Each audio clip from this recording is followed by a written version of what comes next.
today's program is going to work. So I'm going to introduce Dick Goldberg. He's going to talk for a bit, lead some discussion. We're going to do a little activity, as you can probably guess from the flip charts.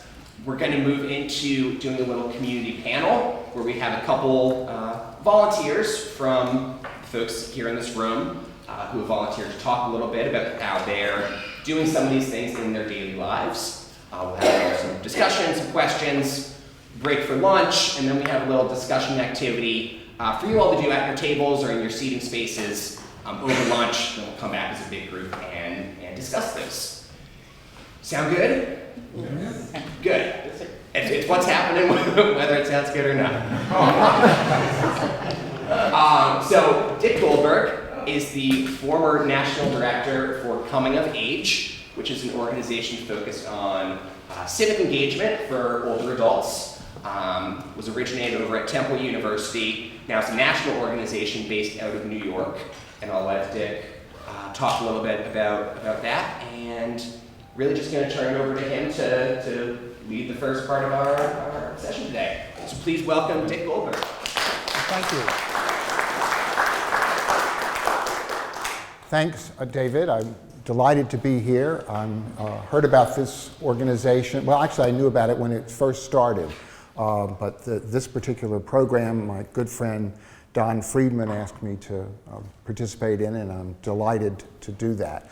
I'm going to tell you a little bit more about myself, but first I'd like everybody in the room to at least introduce themselves by giving your name, and if there's something you really want everybody in the room to know about you, add that in, but don't take more than like 10 or 15 seconds, or basically what we'll be doing is introductions for the whole day. So let's start over here. Okay, well, I tell you, I've never done an introduction of such a large group in like under 90 seconds. I think you take the prize for efficiency. David mentioned that I had been the director of this program to help older people figure out what they're going to do in the next stage of their lives. I went through that process myself. I had for about 25 years been a writer. I wrote for film and television and theater. It's possible, does anybody remember the television series Kate and Allie? Okay, wrote for that, and also did one episode of MacGyver. And let me tell you, that Richard Dean Anderson guy is not such a nice person in real life. That's all I'm going to say about him. Everybody else was wonderful. Anyway, so I decided when I was about 57 that I really wanted to pursue something different, and I had been doing a lot of volunteering here in Philadelphia at various organizations, and that I really thought, volunteering was a wonderful thing to do, and I wanted to see if there was a way that I could promote it. So there was this job advertised at Temple. Actually, the job was part of an initiative called Coming of Age, and I've left a stack of DVDs and discussion guides in a program called Conversations on the Journey. There's one for each of you if you'd like it. It'll give you more of a sense of the kinds of issues that we tried to raise with folks, and they're still raising. So I pursued that opportunity to promote, as David said, civic engagement. It's another term is volunteerism, by helping people kind of think through what it is they're going to do in this next part of their lives. Sometimes we referred to it as retirement. Sometimes we didn't use that word because not everybody was retiring. They could be working part-time or cycling back and forth between in the workforce. And it was very satisfying work because, as I hope will happen to some extent this morning, people thought through who they were, what they wanted in this time of life, what their challenges were. I know we're talking a lot about resiliency and positive aging, but life is not just positive experience full with resilience. There are challenges that many of us, all of us face. So one of the ways that we used to do this, to get people thinking about this, is an exercise I'd like to do with you this morning. And that is to think of a role model. Think of someone who you knew in your life. It could be a relative, it could be a partner, it could be a friend, it could be a public figure Well, when you think about who they are, not necessarily who they were in retirement, but just who they were as a person, you kind of jibe with their values. You think to yourself, you know, I'd like to be more like that person.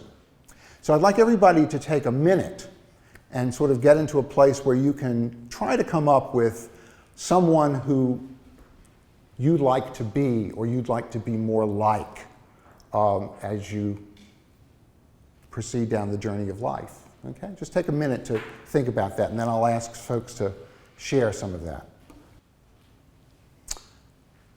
Okay, raise your hand if you were able to come up with someone who you would like to emulate. It's a role model. Would you be willing to tell us who that was, Suze? Yes, absolutely. I have two. Okay. My first role model and the person I appreciate most in life is my partner, Mary. She has, I've been ill on and off for several years, and Mary has picked up the slack and never let me slack, and I just admire her. She's there for her kids, for my kids, for her family, which has not been easy. The second role model is Eleanor Roosevelt. I have to tell you, she comes up in every session. And not just from women. Well, that was the second person I thought. She didn't need to carry on after Franklin died and she was out of the public eye. And she, in her old age, just kept plugging away at the beliefs she had, the issues she took on, and she's fabulous. I wish we had more about her in the public sphere. And all the other women who were out there, whose names we don't know. Okay, those are I can just keep going. Okay, well, I'm not going to let you.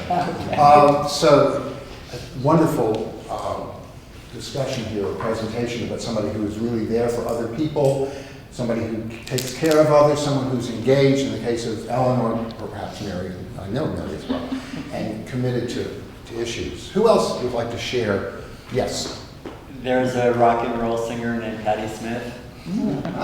She's in town. I saw her the other night at the Museum of Art. She was at City Hall yesterday for Walt Whitman. She's older, and she continues to reinvent herself.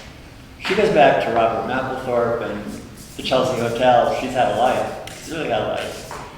And I actually had a chance to chat with her, and she was so gracious. So the energy and the reinvention of herself, and she's been my role model ever since I saw her this weekend. She's just, if you've seen her in concert, it's amazing. And she's still doing it. She's in her 70s at least, maybe older.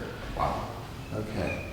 So someone who is constantly reinventing themselves and is just suffused with energy. And she's had heartache. I mean, that's part of it. But she uses that in her art. So Mapplethorpe the died. challenges. Her other husband died, and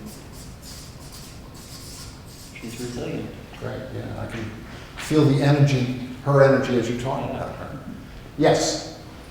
My role model is a woman who lived in Philadelphia named Pearl Carpel, and she was a widow, and she supported the gay community. She used to go to ACT UP meetings, she used to volunteer at Pride. I used to see her volunteering at the theater, waiting in line for $10 tickets for the Kimmel Center. And she was active in politics and always knew what was going on in the city. And eventually she got dementia and then she died. But she was a role model for me because she volunteered and she was active in her later years.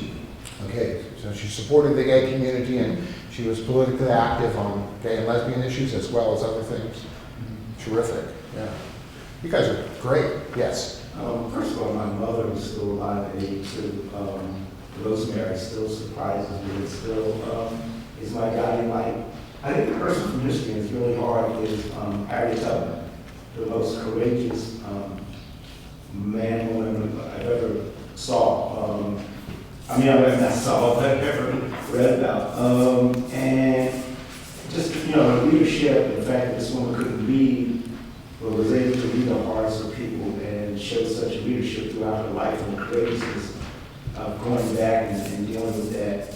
And also Gandhi, who I'm learning more about. Someone said how Gandhi was, they described how Gandhi could like talk for 2 hours straight without kind of things. And the secretary of Gandhi said, well, what Gandhi thinks, what Gandhi feels, what Gandhi says, and what Gandhi does, it's all the same. And that's the way, that seamless life is like, it's just remarkable. So yeah, those two people. Wow. Well, those were terrific ones.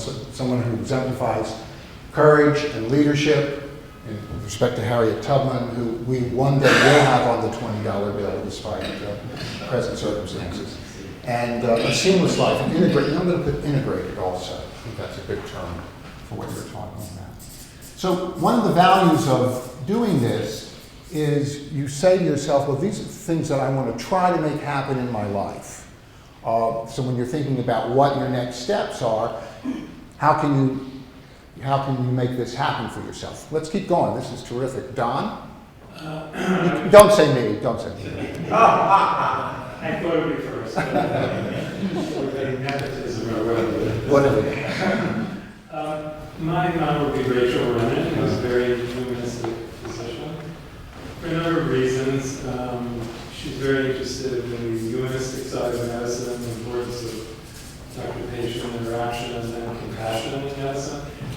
And does workshops on it, has developed a course for medical students, and that's one reason. The other reason is her resiliency.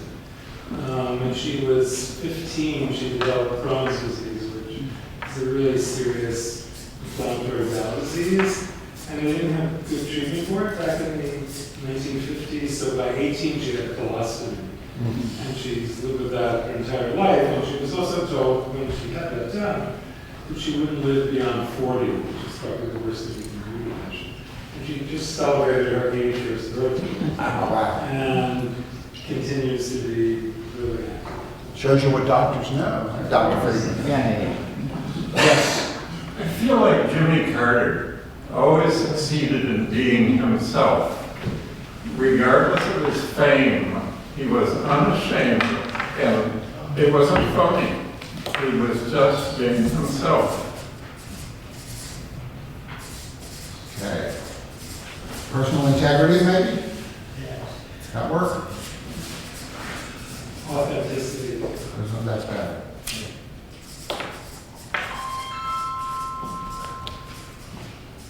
Except it's too long. Who else? These are wonderful.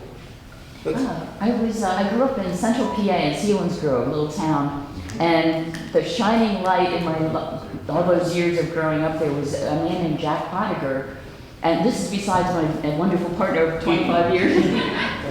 Jack Pottiger was a dancer with the New York City Ballet, and he retired back to Selinsgrove, and he was on so many levels. He was very out and gay. He was born back in 1911, and so he lived through a lot, but he was a marvelous dancer, but an amazing teacher. He took me under his wing and not only taught me dance, but just would sit and talk with me for hours and make me realize that there was a life beyond Selinsgrove, PA. And just he paid it forward. He was a marvelous, he shared his wisdom and his enthusiasm until he died, and he was amazing. Wonderful. So. And I think, at this time of life, the idea that you can teach younger people, that you have something to give, and that your role in the world is to leave something behind in the sense of having others, younger people, realize who they are and what they can do, I think is really very powerful. And it sounds like you exposed to that very young. Yes? Yeah, I would say Ayan Hirsi Ali, who was raised as a Muslim, but she has spoken out about the tyrannical aspects of Islam, and she has endured death threats from many, many people, and yet she continues to speak out and to be a leader. We've gotten a couple of things twice there. Great, thank you. But the courage that she shows. Yeah. It's hard to do sometimes, very hard to do. That's great that you want to emulate that. Yes, sir. I had two also, well, maybe more, but Arthur Mitchell and Lena Horne. Arthur Mitchell was the first black dancer, classical in the New York City Ballet. And he was very focused, and he actually decided, since everybody was like, well, you know, he's exceptional, black dancers can't do classical ballet, and he created the Dance Theater of Harlem and showed everybody that black dancers can do it and very well. And he was very focused, very determined. I actually met him many times, and the more I met him, the more I really, really appreciated him.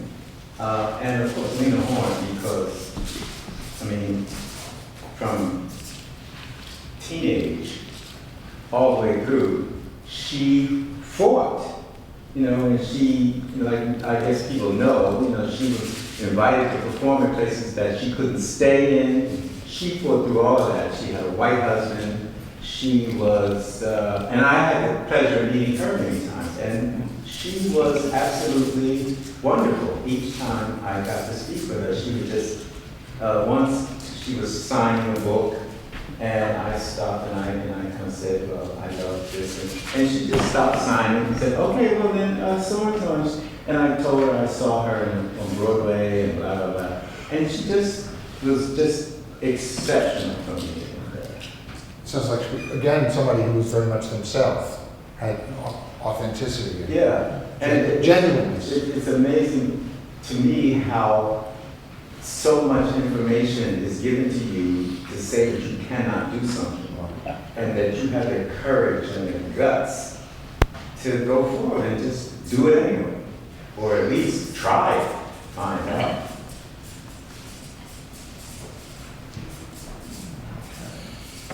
Well, that certainly was the case with Arthur Mitchell. I actually worked with him on a script and heard about all those times he was told, well, African American people, I think they probably said black people can't do classical ballet, and he said, you want to see? And so he demonstrated. Actually, when I was dancing myself with a company in Washington, D.C., and he choreographed the dance, and George Balanchine came to the school because he told him that he thought the dancers were exceptional, and he sat there and watched the class, and he said, no one in this room should be trying to dance classical ballet. And one of the girls, Sandra Fortune, went on to Russia, and she won a gold medal for classical ballet.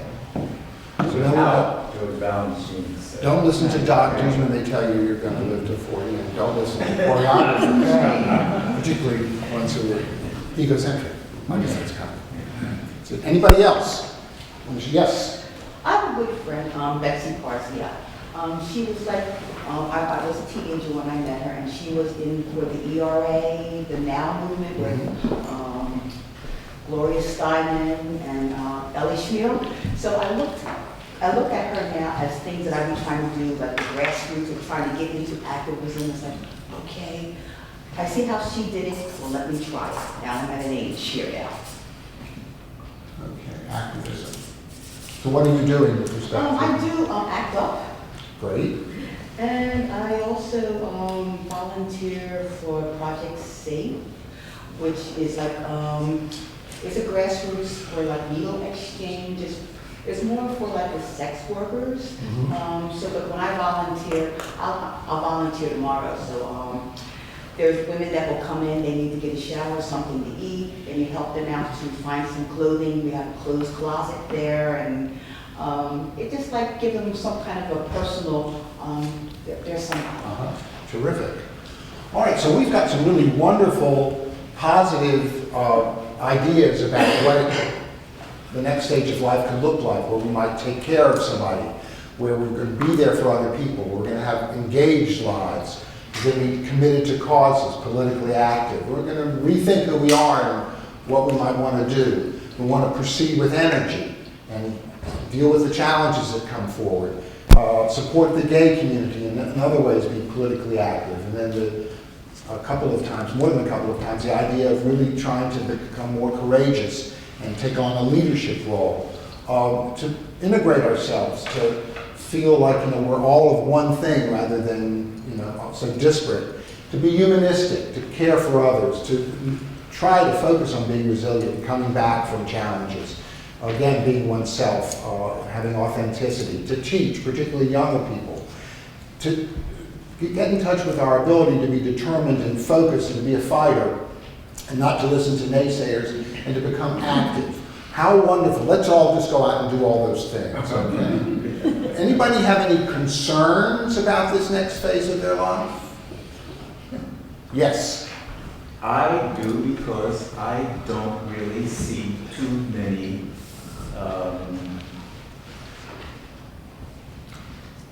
people that I want to emulate at this point.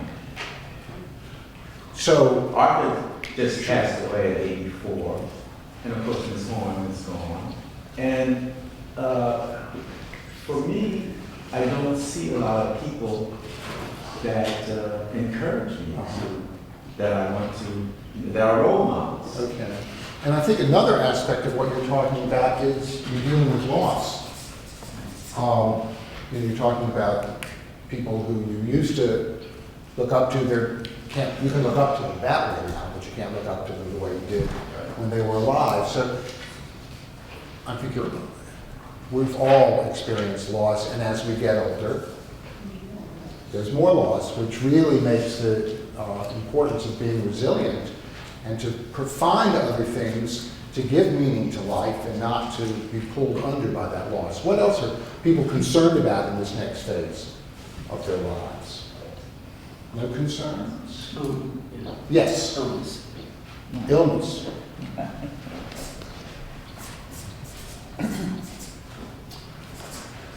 So when you say that, can you talk a little bit more? Just you're becoming ill or other people becoming ill? Yeah, I have a form of cancer. I call it nutritional imbalance.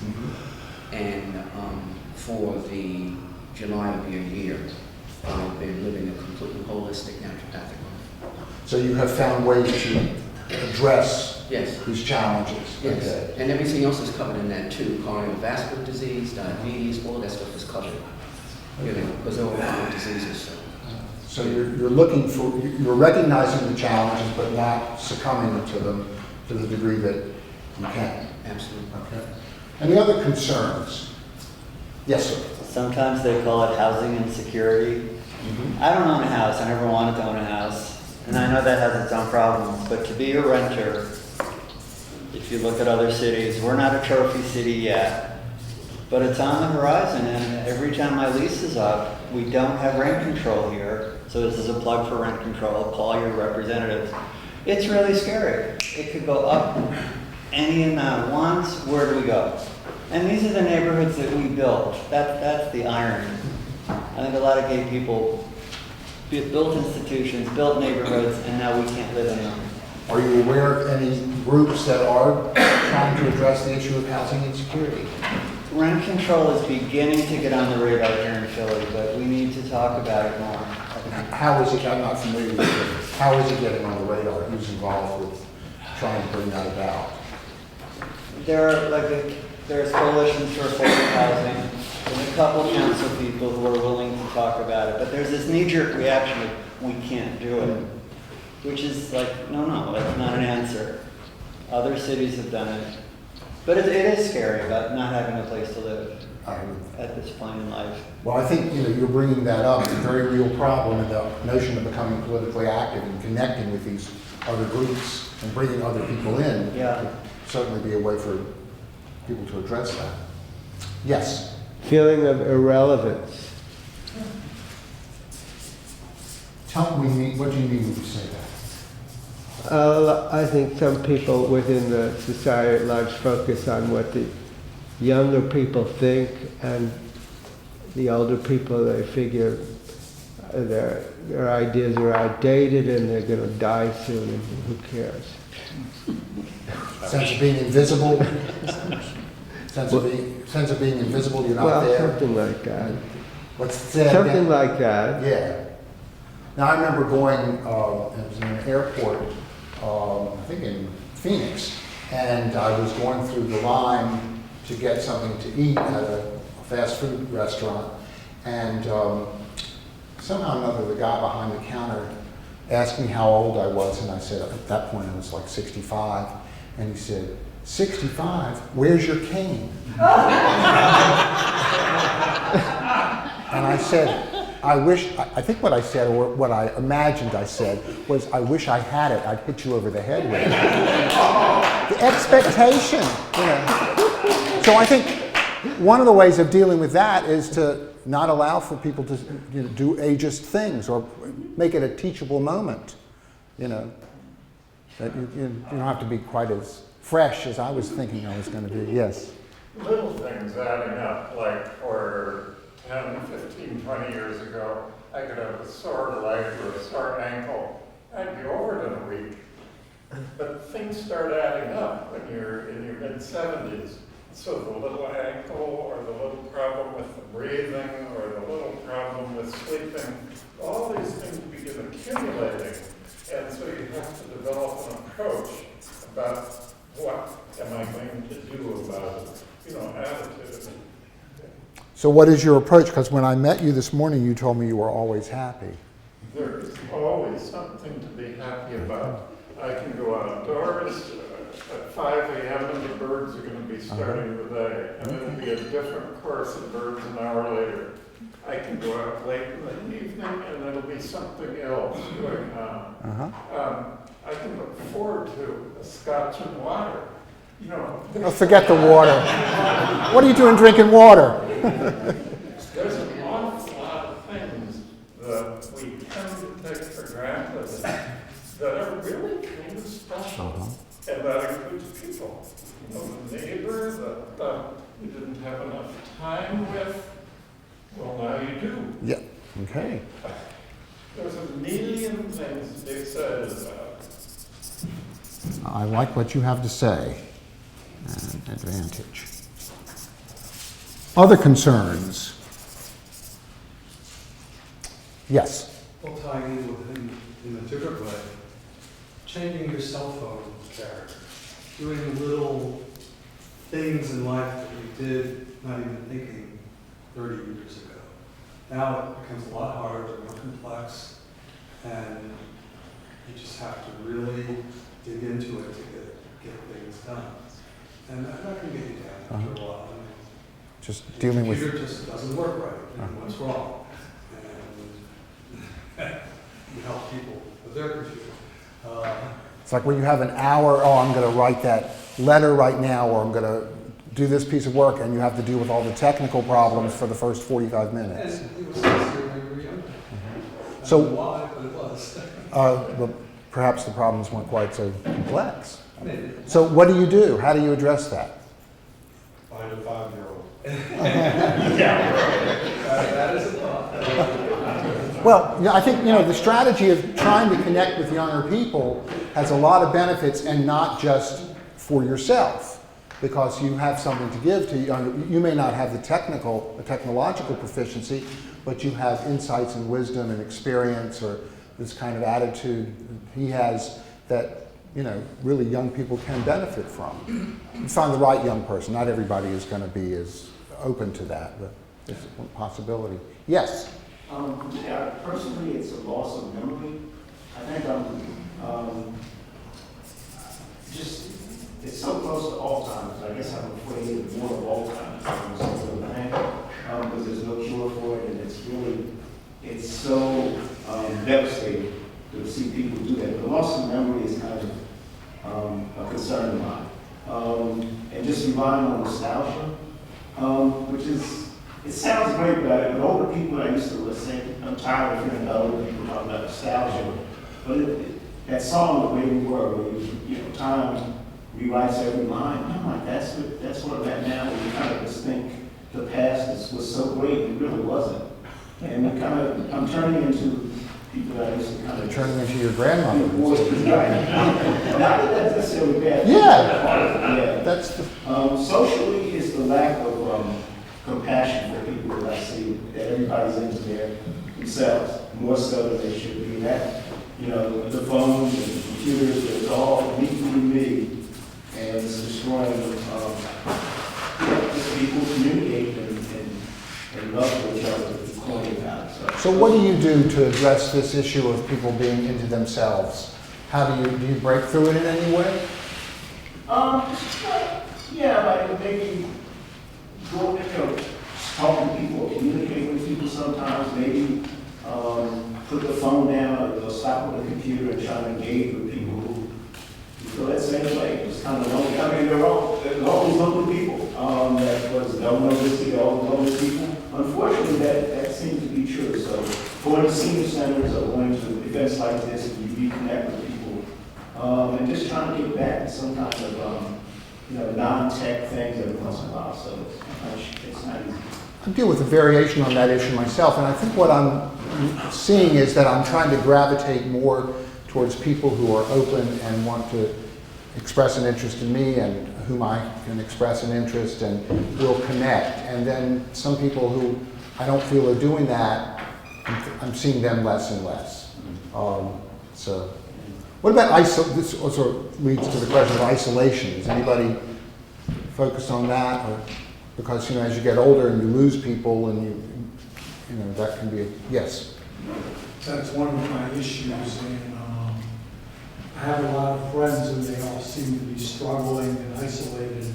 So I try to break out of that by volunteering, by going to the gym, by coming to these programs, to relate to people wherever I am in my neighborhood or in the supermarket, wherever. You can always say hello and maybe get into a conversation, and eventually people get to know about you and look out for you a little. Mm-hmm.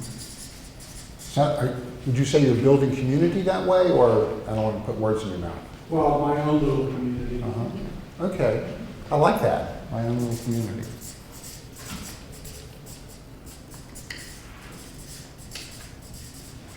What else? Any other concerns? Don? It's kind of related to things we're already saying, but it just, I've just found it takes longer to do things.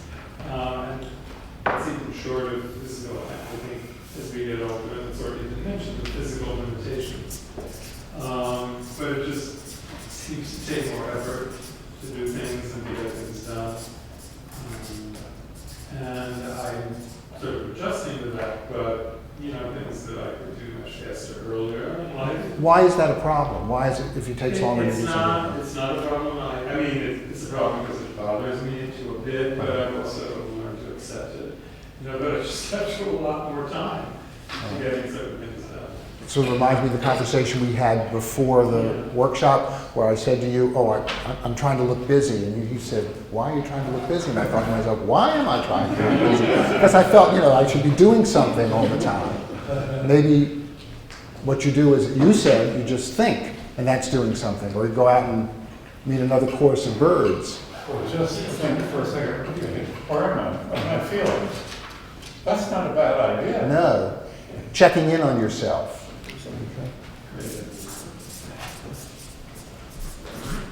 All right. Any other concerns? Yes, the sense of joy, it really comes from internal. And to be able to get up and to be able to make a green drink.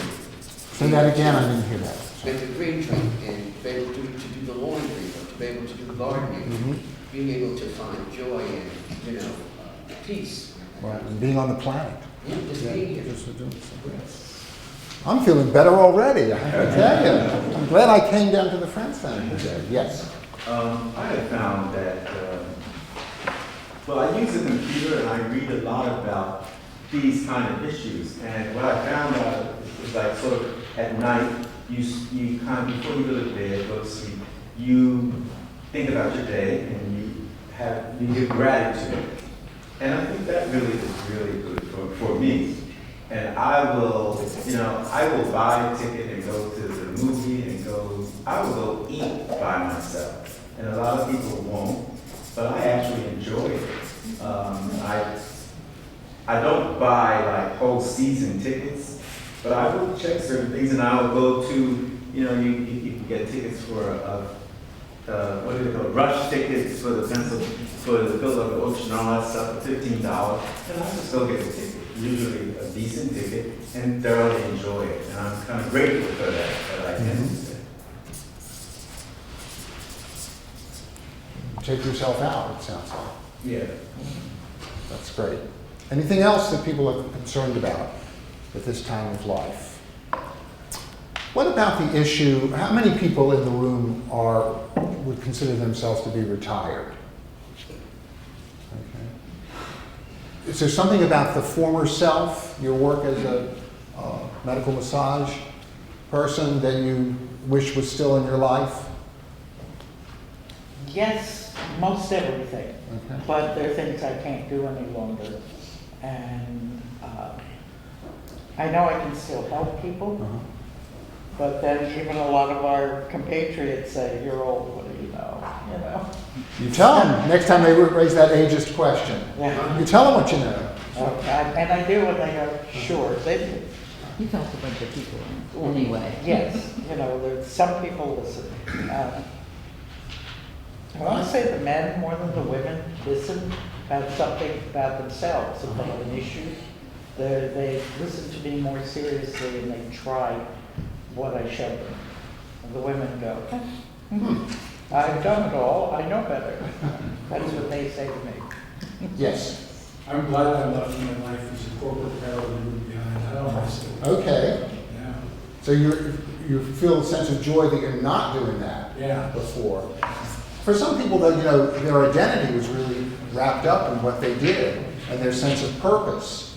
So going into this next part of life, dealing with issues of identity and purpose is really critical.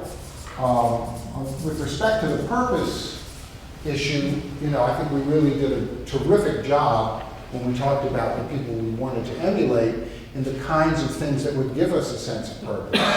You know, to be involved with a political cause, to volunteer, to be there for other people, to become politically active, you know, to try to integrate ourselves and have authenticity. I mean, that's one very powerful way, several very powerful ways of dealing with the issue of purpose. And address that. Yes. Self-worth. When I first retired, my job, I identified myself as my job, and because I didn't work in there, I wasn't worth that. That I was worth something to society. That my work was based on an external thing. That's a very common feeling. What did you do, if I may ask? Now, I read a lot about it, and the overall, the recurring suggestion was that you have to base your self-worth just on the fact that I'm worthwhile simply because I'm alive. Because you're Not because I do this particular function in the world. What was your work when you were? I was a paralegal. Another paralegal? Did you know each other? Don't all paralegals know each other?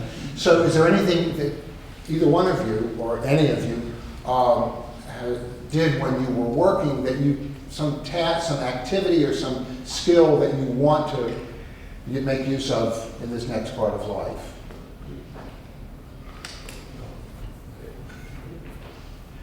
Yes. Learning to relate to different people. Okay, so when you were a corporate paralegal, you had like lots of people that you were interacting with? Yeah, in a big law firm with lots of people. Okay. Yeah. So you learned how to deal with lots of different types of people? Yeah. Okay. Yeah. I didn't always do it well. I think it would be a major challenge. Anything else in terms of looking at your identity and who you're going to be in the next part of life, and challenges that you feel are there? One is, gee, I'm no longer doing this work that was valuable to the world, and that I had this identity, you know, I was this person, and now I'm no longer that person. Yes? Well, that's actually the reason I came here, because when that was listed as purpose, because I guess I would consider myself an artist because I was lucky enough to dance and be involved in that. It's changed a lot now. You know, so you think you can dance and what is it, that Dancing with the Stars? I hate all that. Anybody else? Well, you know, I mean, it's just, to me, it's just silly to sit there and have somebody come in. First of all, you have a person who's a retired gymnast And then you have Patty LaBelle, who's 70 years old, and they're all, they're vying for the same thing. It just doesn't make any sense. And they sit there and they start telling you your fingers weren't doing something that it took me 10 years to learn how to do. And they're talking about it on TV. So I want to be involved, and I like it, and I still hear music and see and want to choreograph. But then you go to these schools and the kids just want to twerk and they want to hip hop, and and they're not going to make it with just doing that. And I realize they don't have a classical background, but I'm like. So you said one of the reasons that you came, or the primary reason that you came to this session, had to do with purpose. Can you talk about that just a little bit more? What do you mean when you say that? When I say that, it's because now I feel grateful and lucky that I've been able to do what I love doing a good part of my life. At some point I decided I better go back and get a degree, because a lot of the teachers that I had were teaching, and Miss Jones is on the corner trying to survive. And then when they died, we had to take up something for them. So I said, go back to school, get a degree, which helped. I mean, we had a complete different idea of what we thought. But I never used the degree, actually. Technically, I didn't. And so now, at my age, in my 70s, I still enjoy moving. I enjoy dance. I sort of fall into my furniture in the house when I'm, dancing around, listening to things. But I don't know what to do with it. And I feel like, what is my purpose? I've been told that you need to concentrate and focus on one area. But I don't believe that. Yeah, I'm not sure because that's. I like the lighting, I like the costumes, I like the scenery, I like all that stuff. And I like Everything you said, the thing that I really found the most powerful and universal was the idea of learning new things at this time of life. Yeah. Things that will help you deal with the issue of having a sense of self-worth, help you get in touch with what you find valuable and meaningful and enjoyable in life. Really just, you're certainly not too old to keep learning something. Okay, I'm going to take your comment and then we're going to move on to Leo. What I said about not taking the sense of self-worth from outside of you and instead of developing yourself, it's hard. Most of the time, it's not something that's easy to do. But when you were asking about the corporate world, another thing is you get a lot of exposure to a lot of people, and you realize that it contextualizes your own problems, and you find out, oh, this person has these many problems and is dealing with this, so I'm not alone in having problems. That's for sure. I think everybody in this room probably has at least one problem. Maybe that's part of the human condition. So we're going to move into another part of our workshop where we're going to hear from some people who are engaged, I have the word engaged over here, doing interesting things that are promoting their sense of purpose, things that are giving them a sense of self-worth, some new things that they have become involved with, using old skills as well. So Mary and Keith and Don, if you guys would come up here. Hello, can you hear me? Oh, yes. Oh, good. Thank you. Yes, my partner Susan and I have moved to the Anderson Apartments here in Philly, right in the neighborhood, and it's wonderful. We kind of had a rough last couple of years because of health problems. I was a professional harpist and singer, and like harpo marks, I tend to have heart attacks now when I play. From schlepping and playing, it's more strenuous than I seem to be up for. So when Susan and I finally settled in, we started feeling better and things were going better, and financially we were healthier, thank goodness. And we started giving back to the community in the sense that we started a writers group and we started a newsletter over at John C. Anderson. And it's a monthly newsletter. It's been a little over a year now for both. And it's really helped us create community with our new neighbors who are now family, basically. We really love them, and they're amazing. We do an interview every month, a bio. I just did one of Susan Silverman. We interviewed her a couple days ago. She was amazing. She sits and plays puzzles and doesn't talk much, but when you get her going, she was there the very beginning. She was one of the original, the Lavender Menace in New York City. And then she came here. She was one of the very first to move into Anderson, but she has some stories to tell. And I think we all do once we hit a certain age. And I also started writing more. I did have an identity crisis when I had to stop playing, but I started writing more, and I discovered my great uncle, who turns out lived right in this neighborhood over Mount Vernon and 17th or 19th, both, and boarding houses. He was Emery Conrad Malick, first licensed black pilot, and I had never been told about it. I had never been told about him until about 15 years ago. I discovered him with a cousin of mine. We were looking through old family papers from her attic. And I've written a couple of children's books about him, and I wanted to, now that I have a little more time and focus, I started doing research to do his biography. And I've been helped at the Smithsonian. In fact, they wrote an article, they interviewed me a couple years ago for their Air and Space magazine, because no one had heard of him. He had been kind of hidden in plain sight, basically. And I finally thought, well, why don't I go for a fellowship? A couple of people had encouraged me, and I thought, almost 70-year-old going for a fellowship would be about as easy for me as walking through that door. Right?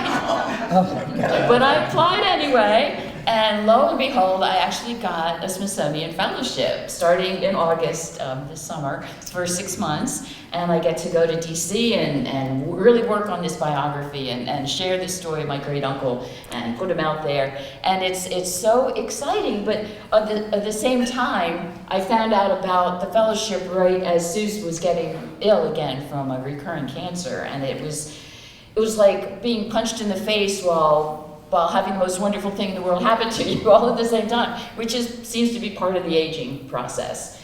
There are more problems with health, and there are more problems with even the energy to do the things we want to do. But it's all part of the journey, and we're trying our best. Susan's feeling better now and says this is great. She grew up in DC and is really excited about helping me through this. But yeah, a lot of good, a lot of bad, but it's really exciting to keep it going and to kind of pursue the things that I am interested in and help our community along the way and have them, include them as our extended family.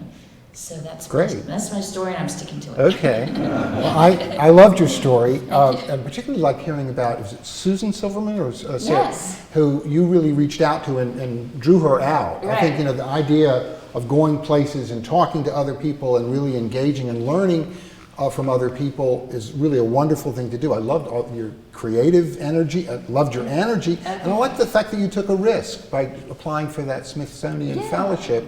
And congratulations. No, my mouth's still hanging open. No, thank you. The insight also that there frequently is something really wonderful and something pretty bad happening simultaneously. I think just sort of that's it. You got that right. And it's interesting too. They have like some help with insurance and so on. I said, oh, do you have help for people who are on Medicare? And they're like, oh, I'm assuming they never had a 70-something-year-old fellowship person. It's like it's kind of set up for the whole world, set up for younger people, it seems. And so we gotta show them otherwise. Yeah, you're expanding their horizons. Exactly. You're doing a service to them. Keith Carter, you are doing a lot of interesting volunteer work. No. Yeah. Real fast, I used to work for Bristol Myers Squibb for 15 years in the evil empire, big pharmaceutical. I got out of that and then didn't do a lot. And then moved in and met David and started doing a lot of volunteering with the Elder Initiative, Rhine White Planning Council, CFAR, God, what else do I do? But just keeping myself active and engaged. I was taking care of my parents and stuff, doing that. But I think the big thing that I had to learn was, in doing all these things, is sometimes not to take on too much And that no is a complete sentence, so it's okay to say no now. Also, I think language is important, so in order to stay engaged, I don't like feel like I'm never sick, or I've been looking at it as challenges, because you can overcome any challenge, and that sometimes it's if you use a negative word, you'll stay in that negativity. So I try to like stay positive and focused in the words that I use, because words are important. And and learning, and at the same time, no is a complete sentence, but I had to learn not to say no in things, because no will keep you isolated. No will keep you from like taking that next journey, or no will take you from not doing that, like you asked the fellowship. Right. Like, you know, that will keep you in the place you're at instead of learning how to grow, because there's no reason that you still can't have hopes and dreams and aspirations. Just because you're older, I'm getting older, I'm only 56, but I can still grow as a person, and there's always something new to learn, something new to do, something new to try. So why not? That's my spiel on it, yeah. So that's my story. I like that. Okay, people are sticking to their story. I'm really fascinated by your attitude about saying no, that it was kind of a slippery slope. If you said it too much, you'd end up being negative and not doing something, but you needed to sort of tell yourself that it was okay to say no. And finding that balance, I had never heard anybody talk about that. I think that's a really interesting insight about how much no you want to say and how much could be sort of damaging to you if you keep saying no. It's terrific. Have you ever said no, Don? Sometimes. In what circumstances? How rude of me. Go ahead. Well, it's hard acts to follow. I'll just start off because I had this experience. I'm a retired physician. I was a rheumatologist practiced rheumatology for 28 years. And I retired because I thought it was just time. Medicine was changing, and I realized I wouldn't be able to practice the way I wanted to in terms of giving time to patients. And after I retired, so many people, and we've discussed this in our committee planning, would come up to me and say, "So what are you doing?" And I thought to myself, you know, after 28 years of practice, 4 years of medical school, 6 years of training, so that's 38 years, why do I have to be doing anything? So I started saying, and we've talked about this, I want to recognize that Bob, because we had this discussion. I started saying when people said, "What are you doing?" I said, "I'm not doing, I'm being." You know, and they'd say, "Okay," and just go away, which was really what I wanted them to do. And I never got asked that question again by people. So I sort of did that for a little bit. And then it's just kind of an example of trying to be open to things and where they can go. So I was sitting having a muffin at the Metropolitan Bakery, which I visit unfortunately too often, on 19th Street. And one of my colleagues, a rheumatologist, came up to me and said, "You know, are you doing anything?" This time it was okay. And I said, "No, not really. I'm looking to see where I want to go." And she said, "Well, they need someone at Jefferson to teach basic introduction to clinical medicine. Would you do that?" And so I said, "Fine," you know, and I did it, and I was really lucky and got teamed with one of the deans there who I've been teaching with for 10 years now. And it was just 2 hours, once or twice a month, but through that I got to know other people there at the university, at the medical school, and was able to kind of express my interests, which are really in compassion issues and doctor-patient interactions, which is, you know, medicine is going through a really difficult time because of that. And so I started doing little workshops. I was interested in spirituality and healthcare, and so I did some of that. And then eventually I was asked to teach a course called The Healer's Art, which is helping first-year students deal with the emotional aspects and their own emotions about being physicians. And now I'm the co-director of the course, and I've done other things there. We had a theater project where I actually we were trying to see how theater and improv in particular could help medical students get more in touch with their own feelings and relating to other people.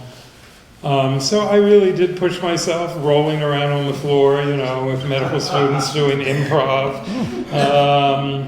What a great experience. Their energy is just terrific. And a couple of years ago, finally, I did all of this as volunteering, and I really gave a lot of time, and it was always that conflict. I'm not being paid to do this, but I began to realize that I was being paid in so many ways because it really did give me that meaning and purpose that we're talking about. And finally, about 2 years ago, I was asked to teach. They redid the curriculum at Jefferson to case-based learning, where you meet in small groups with first and second year students, because nobody goes to lectures anymore because everything is streamed. And I really had this moment of terror, and I will really say it was terror because I had to teach them things that I had not really looked at for 50 years. And medicine has changed so much, so I called my best friend from medical school and I said, should I really be doing this, And he said, why are you so upset? Everything we learned 50 years is no longer true. So I thought, okay. And so I've been teaching case-based learning. And the wonderful thing about this is that I've really had to learn a lot of medicine all over again. And what's new, and I spend hours every week just trying to, stay a step ahead, which I've been able to do. But I also incorporate when I teach them about humanistic aspects of care and things like that. And I just love the energy of the students. And also I learn from them too. They help me with my phone. When I make a mistake on the computer, they tell me what I did.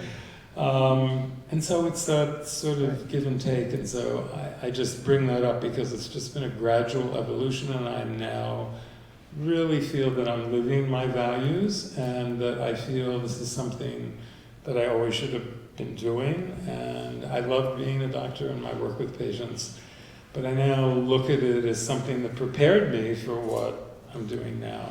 So terrific. That's my story too. Are you going to stick to it? I will. And are we going to get a demonstration of the floor exercise? No. So that was really, well, you know about improv. It was a challenge. But you know what? It was an area that I had never done something. And what happened in that prayer, you will be interested because you're a playwright.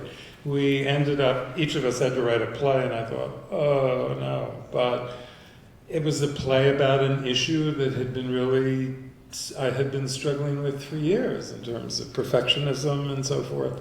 And I wrote about it in this play, and it was so helpful to me in terms of healing. So you really touched on a lot of the issues that we've been talking about this morning. This doing versus being thing, I think, is really critical for people to get in touch with. And for those of us who always felt we had to be doing something, had to accomplish something, and not get in touch with just the joy of the moment and being and living life without some goal direction. I think that's really a critical thing, and it's obviously something that people have the potential for doing at this time of life. You also talked about volunteering, which we talked about. It came up a lot in our discussion of who we wanted to emulate.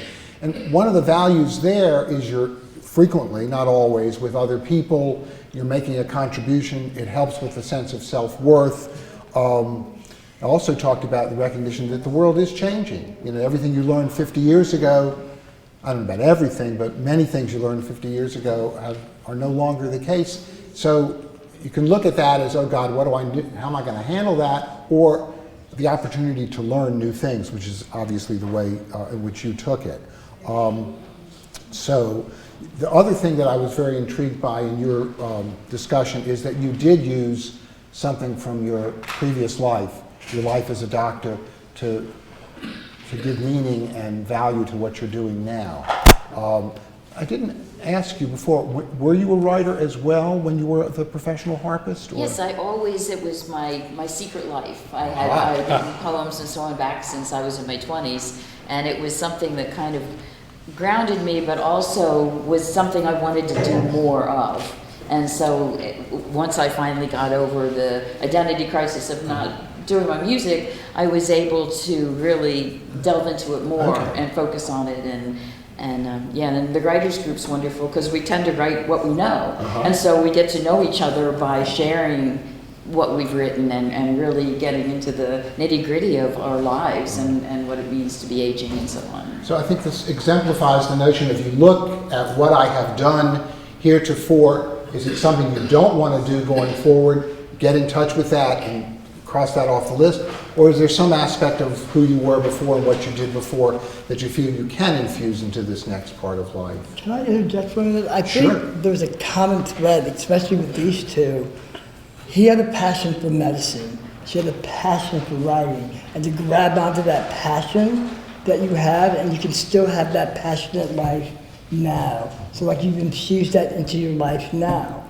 You know, and I think that will, and it makes it easier to do. You know, you found the energy to roll around on the floor with your med students, you know, but because you have a passion to teach and learn and to grow, and you with your writing. Yeah. And look where it's taken you. Right.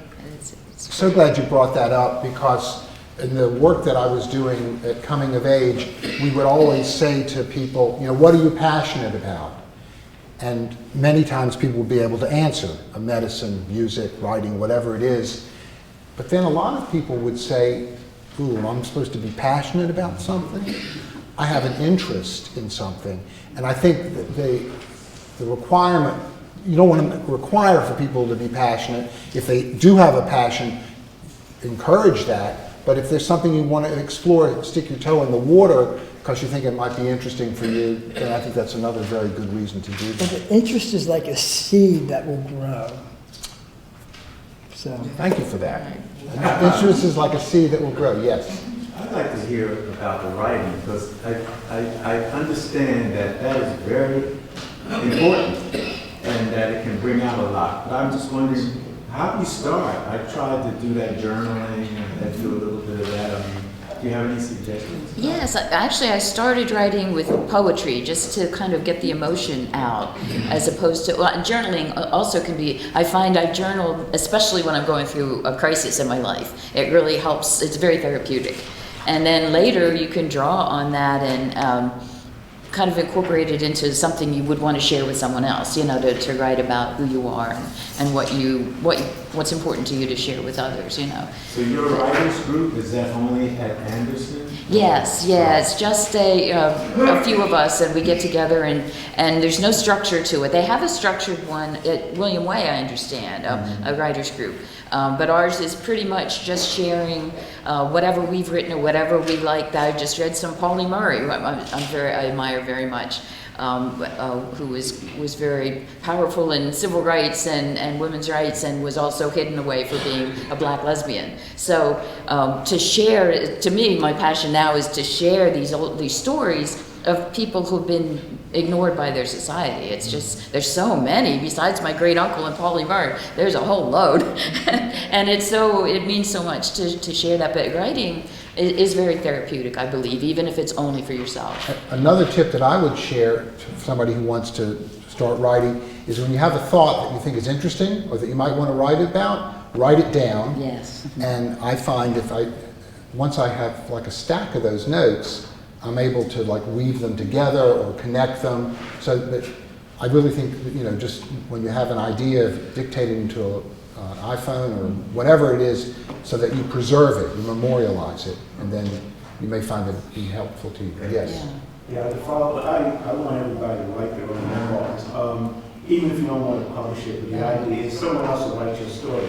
But it's all that, it's therapeutic, and people kind of say, well, I did nothing interesting, and they always surprised at just how you see yourself. And I think it gives self-confidence, and just particularly now, just keep, write it down, and go back over your life and just see what, even if you use kind of a magical thing, make yourself a superhero, magical realism, but memoirs are so popular right now, and you never know when somebody might come along and you can lead to other things. But even it's just fantastic. And the other thing I've tried is think of yourself that you're writing a TV show. And try to write episodes. Again, just think of an idea of a TV show. Even the idea of that door up there, I just had an idea, that door up there, what is beyond that door? It's just a remarkable thing. And then write a TV show, what could be beyond that door? It could be a horror, science fiction. And try to write episodes, and it shows you how to write and create. Your imagination goes crazy, and you can have a lot of fun. But everybody write their memoirs, and just see how interesting you can make your life and just make things up. If that's okay too. But somebody else will do it and make money off your life. It's better for you to do it. That's right, and you got to believe in yourself. I remember when I first started writing, this is years ago when I was still working that, but I was writing about my life. I called it Plucked, because all the good and bad with my career and everything else. But I remember, and it was just soon after my mother committed suicide, so it was, again, therapeutic, but it really helped me get my feelings out and the things that had happened. And I remember going to my job, and there was a woman who worked there, very flamboyant and kind of arrogant, and I told her, I said, I'm writing a book. She said, who the hell would ever want to read a book about your life? And then I told my mother, who I started writing before she, when she was still alive, and I said, I'm writing a book, Mom. She said, I'll sue you. And so I've used those two quotes in the beginning of my book, because that says a lot. We got a lot of encouragement. Right. Can I interject one more time? Don made a comment about, medicine has changed so much, but you can take the experience that you have that these younger kids in medicine don't have and share that experience with you. So maybe the good that you have from having a good bedside manner, being compassionate, you can share that with younger people. And well, that's the mentoring aspect that we've talked about. And which I think is very, very important, because age doesn't mean that you're not of value. I think as we get older, we become more valuable, but people just don't see that value. Yeah. I also want to just say something, because I forgot to mention that a lot of this depends on when something strikes you, of just being open. I had this experience recently. I'm kind of on a new mission. I really call it more than passion, kind of a mission. I went to a course that was actually on compassion. It's gotten so bad that now there are courses on compassion. And there was a lecture on self-compassion, and the definition of self-compassion, which is really relevant to a lot of things we've talked about here, is treating yourself with the same kindness and understanding as you would your best friend when they're having a problem. And I thought, oh my gosh. I literally thought bells went off in my head, because I was never, ever taught that in medical school. We were taught to have compassion for our patients, for their families, actually for everyone else in the world except yourself. And I thought, what an incredible idea. So I'm now going to be taking a teacher training. I just bring that up because sometimes you need outside help in doing what you might be interested in. I could not teach us on, I could convey the ideas, but there's such a need for this now, and I just love the concept of it, and it was because I just heard it in a talk once. And I'm really kind of on this mission now that this should be part of our curriculum, because we just don't train students to be kind to themselves. It's a very judgmental field. So again, I bring that up because there can just be one thing that strikes you, and then, if you go with that, it's really an exciting process. And the other thing is you can still be taught things, and it adds to your kind of meaning, I think. Well, your self-care, you're talking about self-care for yourself. Part of self-care. That doesn't mean that you're a selfish person. Yeah. That means that you're taking care of yourself and your own health and your own needs and your own being, which is what sometimes you forget to do that, because you're like, oh my God, does that mean I'm being narcissistic, and I'm so into myself, and I'm too self-centered? And really it's not. You have to take, self-care is a good thing. Any other take good care of questions or comments for the panel? Any insights that you've had as a result of either hearing this or reflecting on what we talked about this morning? You must have done a good job. You did do a good job, too. Thank you.